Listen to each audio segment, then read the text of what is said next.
Добар ден, почнува централното издание на вестите. Еве што ќе гледате во нив. Ке успеат ли партиите до 15 јули да договорат нов изборен законик? Парите се проблем. Тоа е суштината во целиот тој пропаст. Пратеничката група на ВМРО-ДПМН е порасна на 59. Партијата на турците влегува во власта со министерско место. Успеавме да се договориме и сега се направи коалиција со ВМРО-ДПМН. Удар за подземјето. Во Драч уапсени двајца членови на криминалната група Беланоца. При лишувањето од слобода кај лицата пронајдени се фалсификувани лични документи. По Тетово на Рете и Чаир. ДУИ покренува иницијатива менување на улици со имиња на борци од УЧК. Најавени протести во Тетово. Касами состав. Процесот за именување на улици треба да биде демократски и согласно уставот и законот.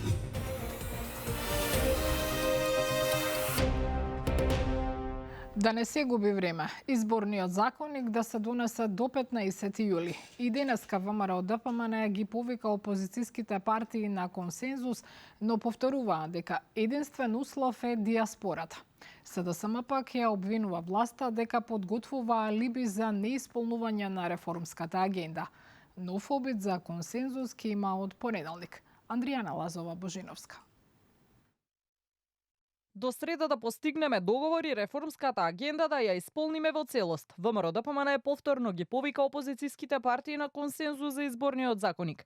Вела дека не треба да се губи време, туку СДСМ, Левица, ДУИ и останатите партии да ги решат сите отворени прашања, вклучувајќи го и изборниот модел и финансирањето.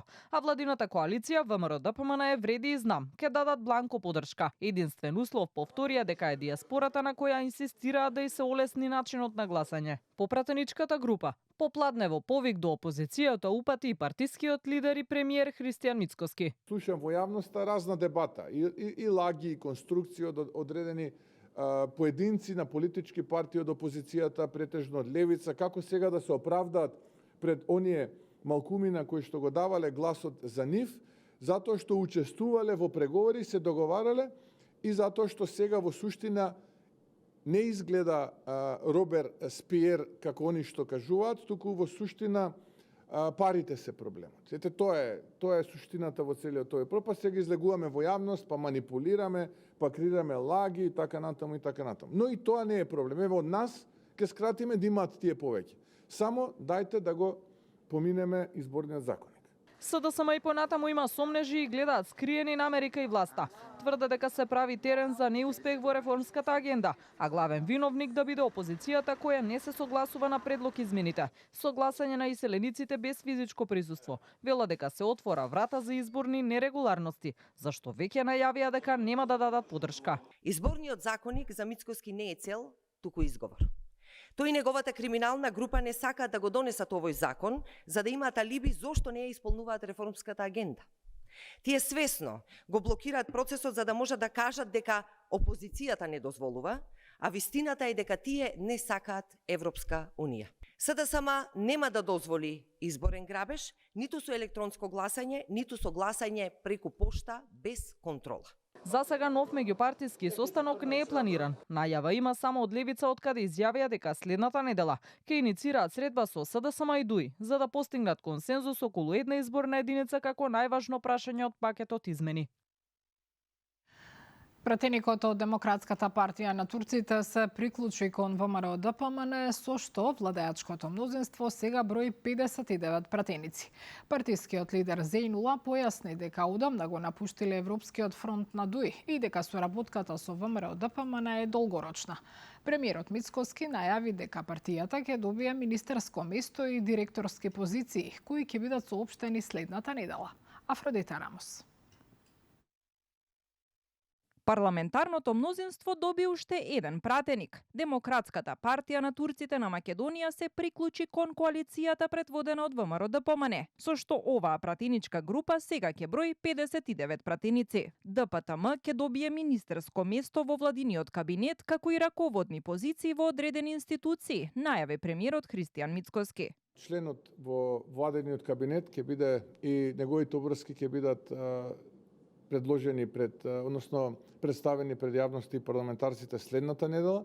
Ќе има поголем опсек портфолиото на членот на владата кој што доаѓа од Демократската партија на турците на Македонија, ќе опфаќа повеќе области, но нема да застанеме тука. Јас очекувам дека Демократската партија на турците на Македонија ќе предложи озбилни кандидати кои што ќе бидат дел од другите институции во државата и ќе предводат други институции. Името на новиот министер ќе биде познато следната недела, а коалицијската соработка со ДПТМ ќе важи и за следните изборни циклуси, посочи премиерот. ДПТМ во собранието е застапена преку пратеникот Бејџан Илјас, кој пак беше избран како дел од Европскиот фронт предводен од ДУИ. Сепак партискиот лидер Зулфикар Зејнула вели дека политичкото партнерство со Европскиот фронт е раскинато уште пред локалните избори и оттогаш во собранието действуваат независно. Ние од Европскиот фронт пред година дена раскинавме договор со Европскиот фронт, тоа пред локални избори, и година дена Демократска партија на турците и во парламент бевме како независна партија, а исто така и на парламент делувавме со пратеникот како независна партија. Затоа не дека се направи пресврт, туку сега успеавме да се договориме и сега се направи коалиција со ВПН ДПМН за долги години. Реконструкцијата на владата се очекува да заврши следната недела, најпрвен со разрешување на дел од актуелните, а потоа и со гласање на новите 8 министри. Задржувањето на функционерите на Влен на Ќафасан ја разбранува јавноста во Македонија, но и во Албанија. Додека Тирана тврди дека се работи за рутинска проверка поради проблем со едно од лицата, коалицијата Влен ја обвини ДУИ за политички конструкции. Деталите од Михајло Видемлиски. Тројцата функционери на Влен, Кјоку, Азизи и Муртезани не биле спречени да влезат во Албанија, туку самите одлучиле да се вратат од границата во знак на солидарност со четвртото лице кое било со нив, а чиј идентитет не го откриваат. Од Албанското министерство за внатрешни работи во одговор за Канал 5 појаснуваа дека се работи за вообичаена процедура за гранична контрола и дека во првата половина на годинава имале над 400 вакви случаи. Тројца од нив кои поседувале дипломатски пасоши биле информирани дека немаат никакви пречки за да го продолжат патувањето. Во меѓувреме четвртото лице, кое било во нивна придружба, било евидентирано дека има законски пречки за преминување на границата и поради тоа не му било дозволено да го продолжи патувањето кон Република Албанија. Велат од албанското МВР, без да наведа дали забраната се однесува поради учеството на протестите во Тирана. Од Влем по жестоките реакции вчера на пратеникот Кјоку, синоќа одржале состанок по кој се огласија со многу помирен тон и вината за ситуацијата ја најдоа во ДУИ. Ја обвинија дека со политички конструкции се обидува да ги наруши односите меѓу албанците и институционалната комуникација со Албанија, порачувајќи дека меѓудржавните односи не смеат да бидат заложник на партиски интереси. Во меѓувреме случајот предизвика политички реакции во Албанија. Лидерот на Албанската демократска партија Сали Бериш го осуди задржувањето на политичарите за кое директно го обвини премиерот Еди Рама и министерот за внатрешни. Тој во име на албанците им се извини на сите албанци во Македонија. Në një akt antishqiptar të pa precedent që nga diktatura e Enver Hoxhës dhe në një skandal shumë të rënd, diplomatik dhe politik, dje me urdhër të Edi Ramës nuk u lejuan të hynë në territorin e Shqipërisë në kundërshtim dhe shkelje flagrante të marrëveshjeve ndërshtetërore me Maqedoninë e Veriut dhe konventat ndërkombëtare. Од македонското МНР соопштија дека вчера била остварена средба со представник од амбасадата на Албанија во Скопје, на која побарале официјална информација од албанските власти за настанот на граничниот премин Ќафасан. Во Драч се уапсени двајца припадници на криминалниот клан Белануца, кои се бараа со меѓународни потерници за убиства и шверц со оружје. При апсењето кај нив биле пронајдени фалсификувани документи со кои се обидувале да ја избегнат правдата. Големата полициска акција е резултат на повеќемесечна соработка меѓу македонската и албанската полиција, поддржана од Американската дипломатска безбедносна служба. Миријана Мирчевска-Јовановиќ. Уапсени се двајца припадници на организираната криминална група Белануца во Драч, Албанија. 26-годишниот МД од Скопје и 34-годишниот СН, роден во Норвешка, за кој Интерпол имаше издадено меѓународни потирници за сторени кривични дела: убиство, убиство во обид, тешка телесна повреда, недозволено држање и тргување со оружје и злосторничко здружување. При лишувањето од слобода кај лицата пронајдени се фалсификувани лични документи за кои постои сомнение дека ги користеле за да ја напуштат територијата на нашата држава и да ја избегнат правдата. Акцијата е резултат на повеќемесечна соработка на македонската полиција, Американската дипломатска безбедносна служба и безбедносните органи на Република Албанија. Инаку сега уапсениот МС минатата година избега од Македонија. Тој се сомневаше за убиство на армиски офицер пред скопското село Батинци. За него се водеше меѓународна потерница, а имаше сомнение и за уште едно убиство. Од МВР посочуваа дека оваа акција е резултат на повеќемесечна меѓународна соработка меѓу македонската полиција, Американската дипломатска безбедносна служба и албанските безбедносни институции.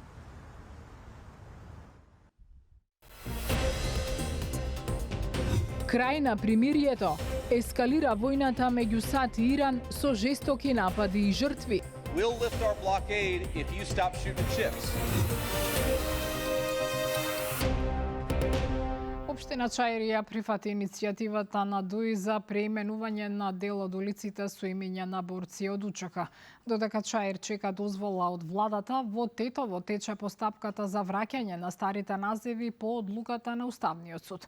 Поради ова, опозицијската ДУИ утре вечер излегува на протест во Тетово за, како што велат, заштита на рамковниот договор. Ивана Стојановска. Ки имали повторно преименување на улици со имиња на борци од УЧК, овој пат во Чаир. Откако Советот на општината прифатил таква иницијатива на последната седница, поднесена од советниците на ДУИ. Станува збор за улиците Јаја Паша и Фљака Евлазримит, кои се бара да бидат преименувани во Командант Тели и Зекирија Хасани. Од општина Чаир за Канал 5 велат дека станува збор за предлог одлука, а не за конечно решение. Дали при тоа имало и Бадентерово мнозинство како што предвидува законот, одговор нема. Тоа не представува одлука за преименување на улиците. Одлуката за промена на имињата ќе биде предмет на понатамошна постапка и ќе се донесе согласно законските процедури и сите предвидени фази, велат од општината. Прашањето за преименувањето на улиците стана актуелно откако Уставниот суд одлучи да ја поништи одлуката на општина Тетово од 2007, бидејќи била донесена без согласност од владата. Во моментот по барање на ДУИ во општина Тетово тече постапка за враќање на старите имиња на улиците и плоштадот. За ваквиот предлог општинскиот совет треба да расправа в понеделник, а според законските одредби, доколку ваквиот предлог на ДУИ биде прифатен и изгласан, советот на општината Тетово треба да се распушти и да има нов избор. Процесот за именување на улици треба да биде демократски и согласно уставот и законот. Од предлог одлуката која е предложена од ДУИ е на финална фаза, од кога ќе се поминат сите дебати, предлози од граѓаните по закон и да се помине и во владата да се даде согласност и после се доаѓа до одлуката која сега е предложена од ДУИ. Ако се оди со таа одлука и советниците одлучуваат да ја прифатат, автоматски според некои наши согледувања и од експертите од правната фела кажуваат дека советот автоматски оди на реизбор.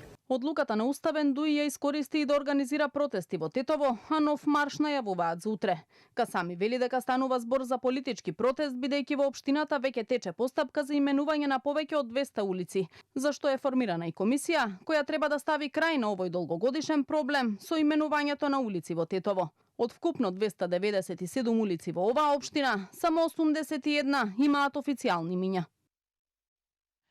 Јавното обвинителство експресно го процесуираше случајот со тепањето на 12-годишното девојче во Скопски аеродром, откако МВР неделава поднесе кривична пријава. Обвинителството до надлежниот судија за деца поднело барање да се поведе подготвителна постапка против две 14-годишни девојчиња, за кои постои основано сомнение дека извршиле кривично дело насилство. За еден 15-годишник се бара подготвителна постапка за помагање при извршување на тоа кривично дело, како и за неовластено снимање, а за неовластеното снимање е побарана подготвителна постапка и за уште еден малолетник на возраст од 14 години. Во дејствијата учествувале и уште едно дете кое е на возраст од 13 години и согласно тоа не може кривично да одговара, велат од обвинителството кое побарало од судот во текот на постапката да биде определена и мерка на предпазливост, забрана на малолетниците да се приближуваат или воспоставуваат и одржуваат контакти и врски помеѓу себе и со жртвата.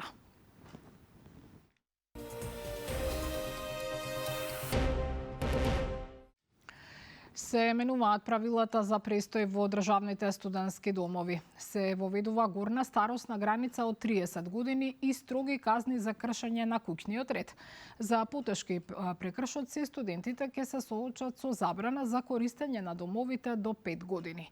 Дејан Трајковски.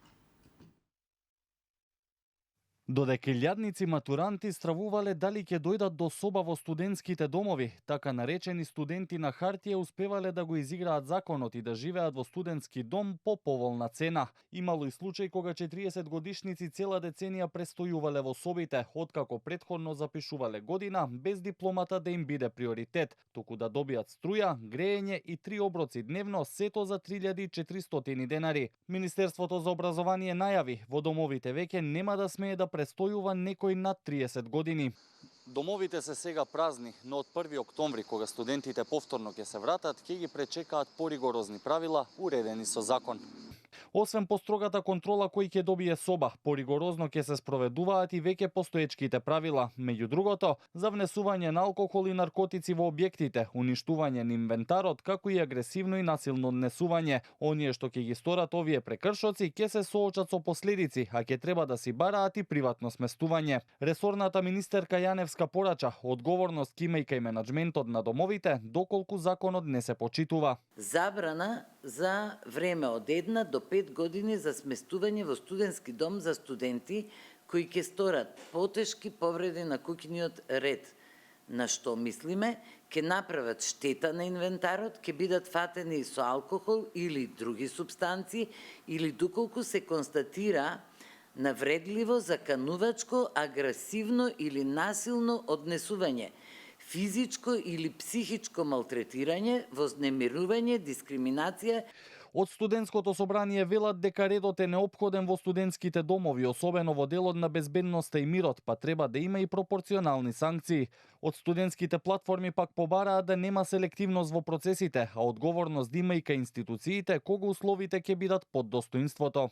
Целта не треба да биде само казнување, туку и превенција и создавање одговорност кај студентите. Затоа сметаме дека е важно секој случај да се разгледува индивидуално и да постојат јасни критериуми за изрекување на санкциите. Сега ние имаме промена на закон, односно носење на законски измени кои што уредуваат како ќе се казнуваат студентите кога не ги почитуваат правилата во студентскиот дом. Тоа е во ред и тоа си стои.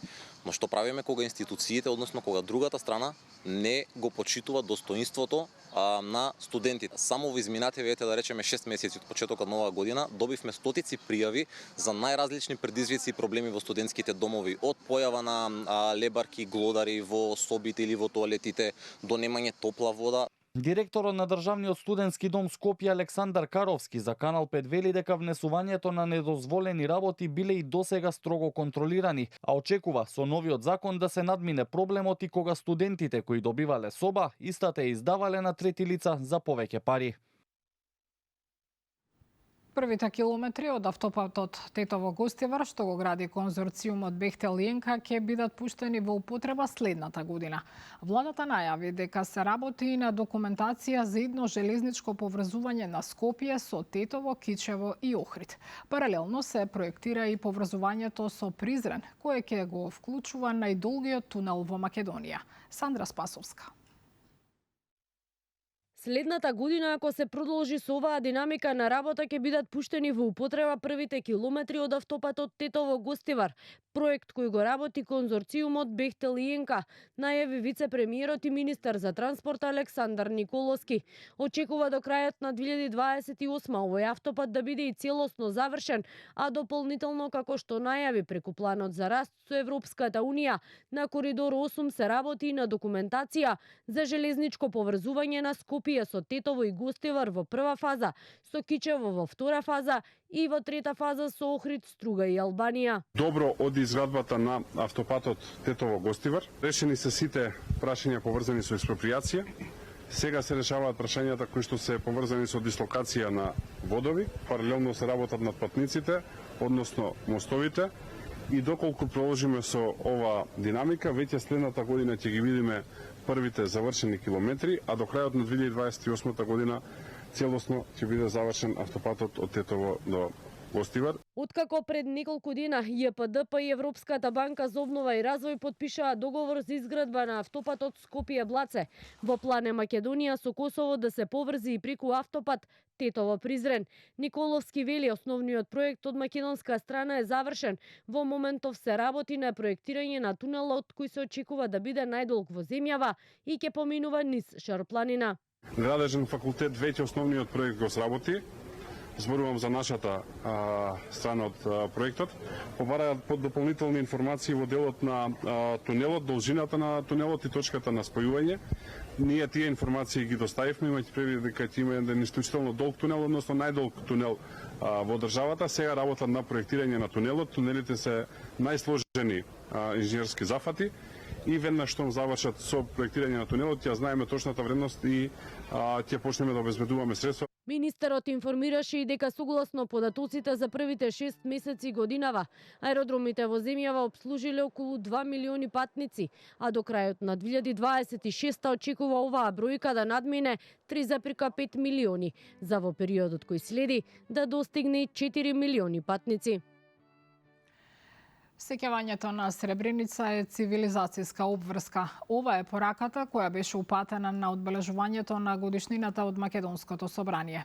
Пратеници, представници на бошњачката заедница и професори во своите обраќања укажаа дека жртвите мора да се паметат за тоа никогаш да не се повтори.